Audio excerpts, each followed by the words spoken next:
guys, it's Anna. Welcome back to my channel. So today we're talking about disability access service in Walt Disney World. Before I get into the video, if you're new here, hi, I'm Anna. I have two sons. One of them has special needs. On this channel, I share our Disney adventures, tips and tricks, and also our travels to other parts of the country. So if you like this kind of content, be sure to subscribe if you haven't already. Hit the bell so you'll know every single time I upload a new video. Be sure to give this video a thumbs up if you enjoyed it and found it helpful, and of course, if you think someone can benefit from watching this video, please share it. A couple months ago at this point, I made a very long, very detailed video about Disability Access Service Pass in Walt Disney World, also known as DAS Pass. I wanted to make a smaller video, a shorter video, answer a couple of questions that I've been receiving on that video and also in my DMs, kind of just put them all together here, just kind of give you a quick overview. I'll share the most important things that you need to know about DAS Pass, but if you want to see the full-length video,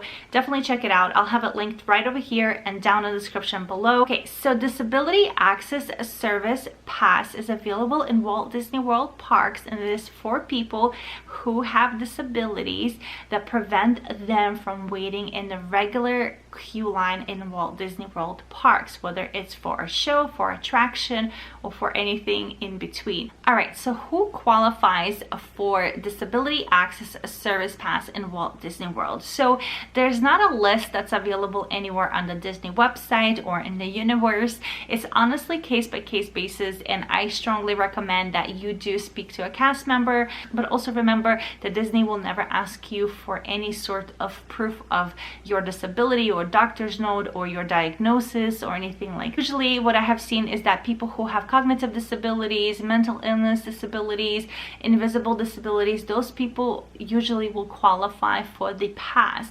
Now you have to remember that it has to be something that is preventing you from waiting in the regular queue line. So definitely speak to the cast members, and also remember that if it's a mobility issue, most of the time people won't qualify, but again, it's case on case basis, so definitely explain your situation.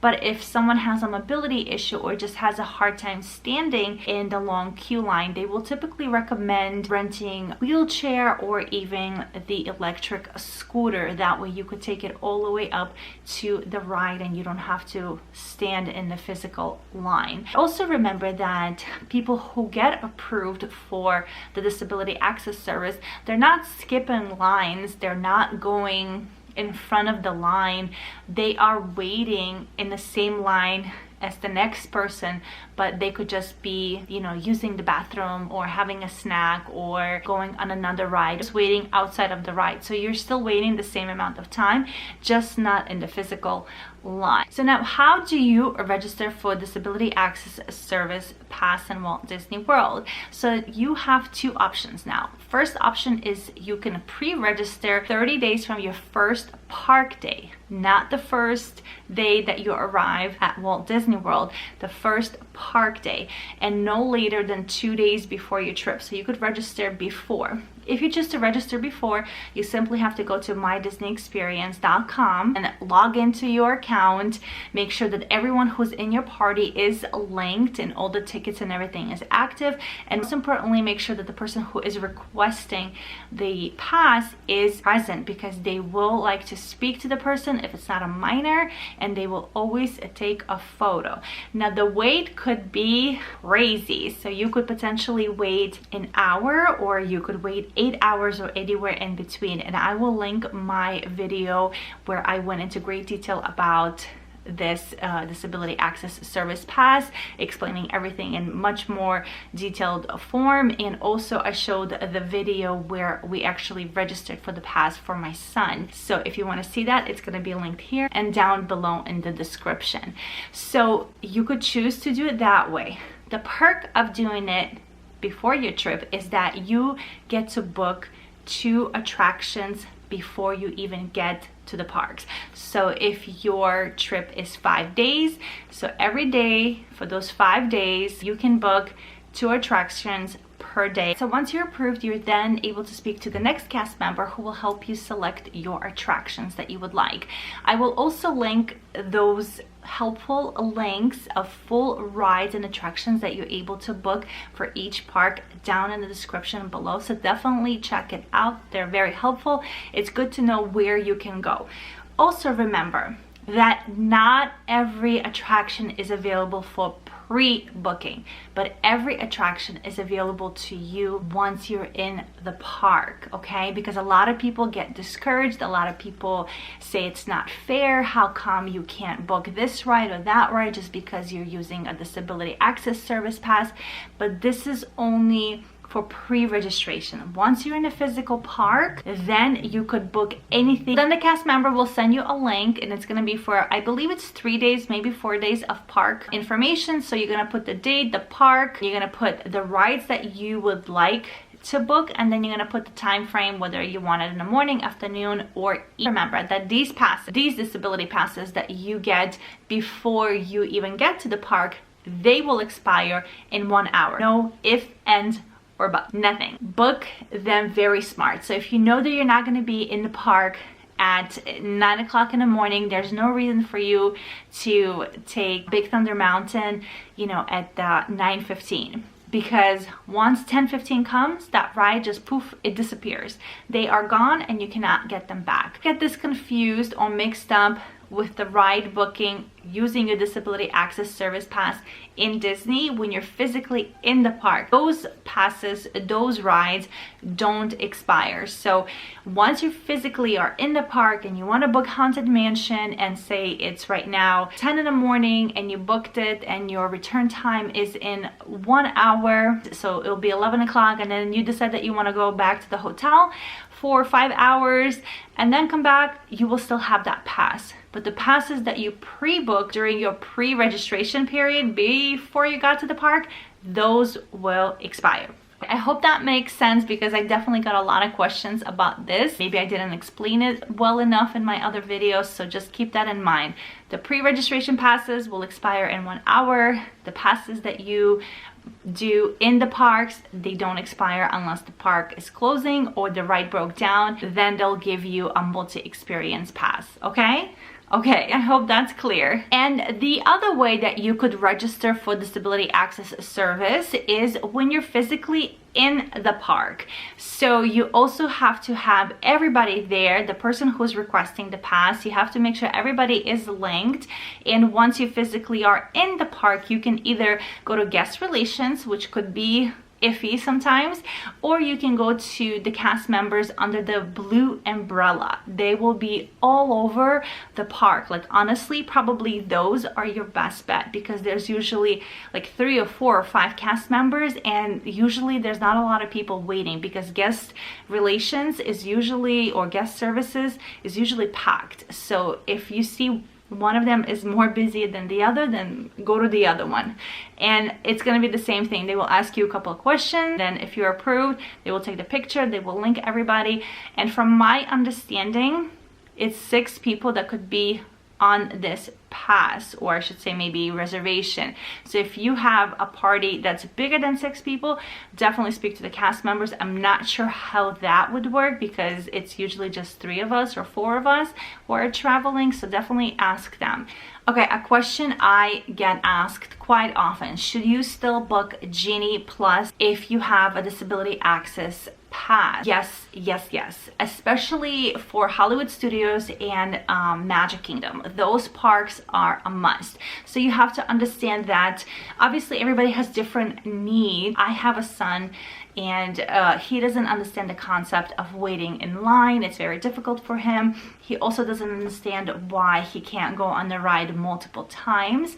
So for us and my family, it is like gold to use Genie Plus along with the DAS Pass, because with the DAS Pass, I'm able to book his rides that he wants to go, which is usually all the roller coasters. They have a longer wait, so I will grab the DAS Pass for those. And then for Genie Plus, I will usually just book the rides that have shorter. So there are like our filler rides between those big rides where he really, really wants to go.